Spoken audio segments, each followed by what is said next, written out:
This is Project 2-1, page 43 in Graphic Design Solutions. You are going to create an illusion with lines, a warp. You can, of course, do this on a sheet of paper with a black felt tip marker, but it is just as simple and possibly even faster to do this in Illustrator using several artboards and your line segment tool. I'm going to set this up as a new document. I'm going to use this with 3 artboards, so I will make sure that my number of artboards is set to 3. I'm going to make this smaller than an 8.5 by 11, even though that's calling for a much larger size in the book, because it's going to be simpler for us to work with, and it's going to be much easier when we import this into the discussions. So I'm going to actually create this as a 5 by 7 in portrait mode, 3 artboards, create. And I have 3 artboards. I'm going to zoom in to my first artboard, which I can also reach by going to my that's my layers, artboards, and select artboard 1. And it will come up where I can actually see the artboard very well. I am then going to select my line segment tool, and with a stroke of 1, which I can control my stroke weight here, I am simply going to start by putting a line across the page. To hold this line straight, I'm going to click and drag, but to get it to go perfectly straight across, I'm going to hold my Shift key down, which will keep this at a perfect horizontal line. Once I have established my first line, I'm going to pick up my selection tool, because instead of drawing continuous more and more lines, I am going to duplicate the line that I have. To duplicate this line, I need to hold down my Alt key and click on the line and simply drag.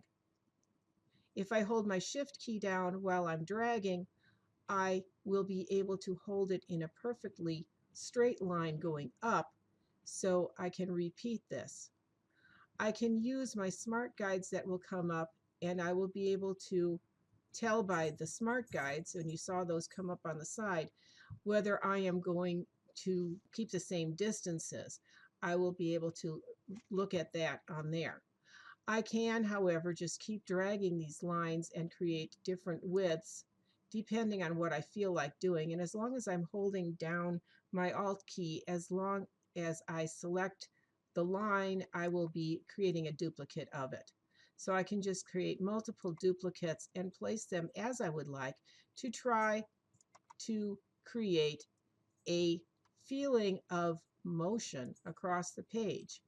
Now I can select to do the same width of the line, or I can go in and change the lines. I can do those either in between placing lines, or I can go in afterwards and adjust the line simply by selecting it and making an adjustment to it.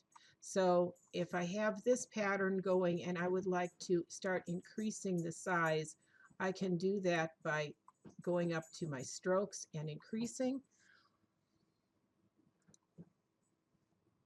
I can increase the weight of the stroke simply by changing the amount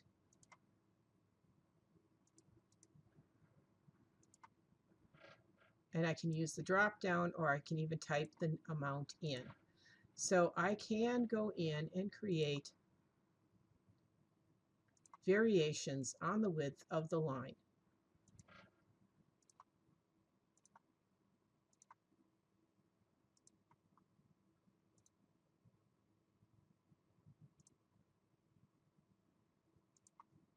It's fairly easy to do, and you should not have any problem with it.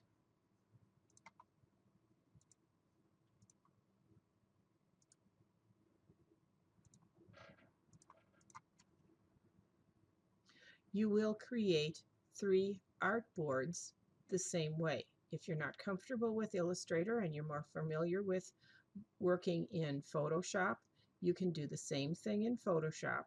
You will set up 3 different um,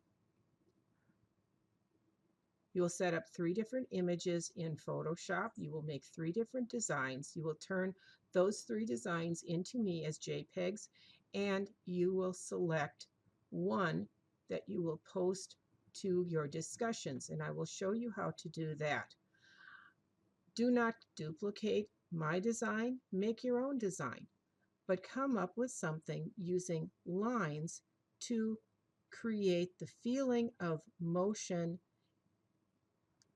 on the page. And all you're going to use is straight horizontal lines of varying thicknesses to create this.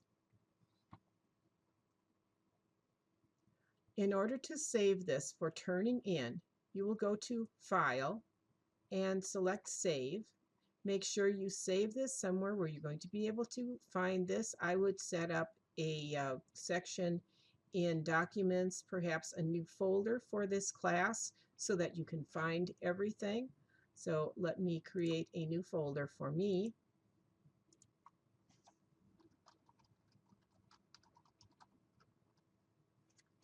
And I'm going to put that in there, and I will call this Project 2-1. Include your initials, so when I download these, I'll be able to find which items you're using. You're going to save this as a native Illustrator file, and it's fine to accept the defaults on this. It's going to be a very small file for you to upload. In fact, if I go in and check it, when I go in and check in my Documents folder, there it is, and I will see that it's a very small file. It is about 1.5 megs. So it's going to be very easy to upload that for my project submission. In order to save this out for turning into discussions, we're going to do this as an artboard. So if I did my other 2 items, but this is the one that I would like to present to the class in my discussion, I will go to File, and I will export the file and select Export As. In the drop-down, I'm going to select JPEG, and I will select Use Artboards.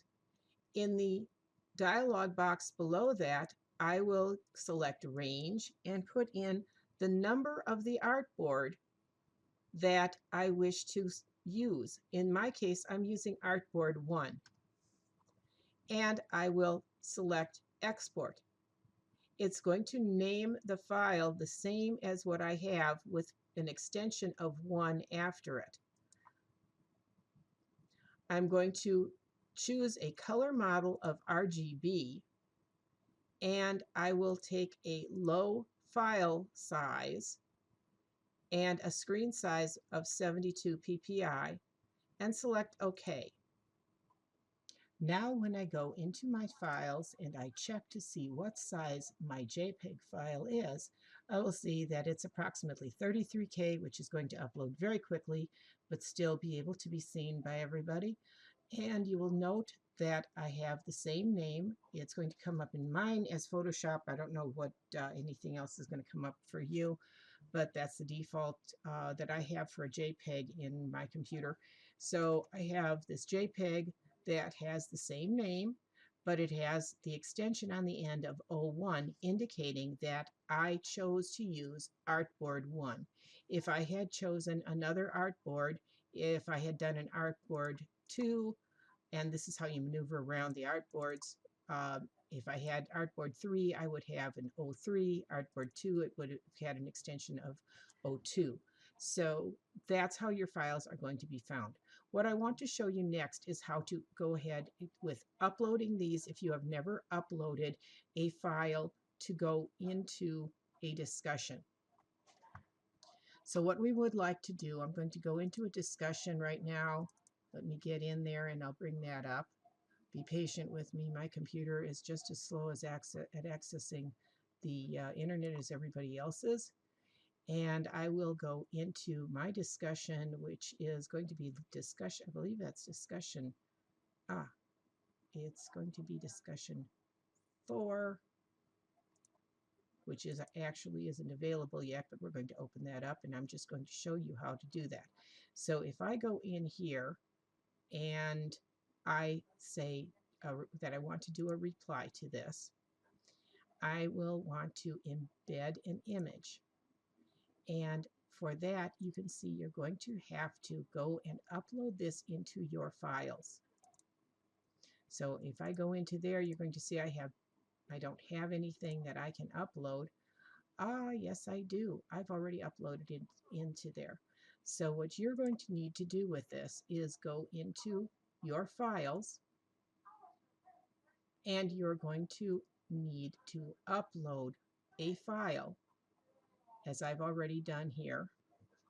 If you hit upload, you can navigate on your computer to wherever you have your file, select open, and it will automatically upload. Then to submit this, you will go back into your discussion,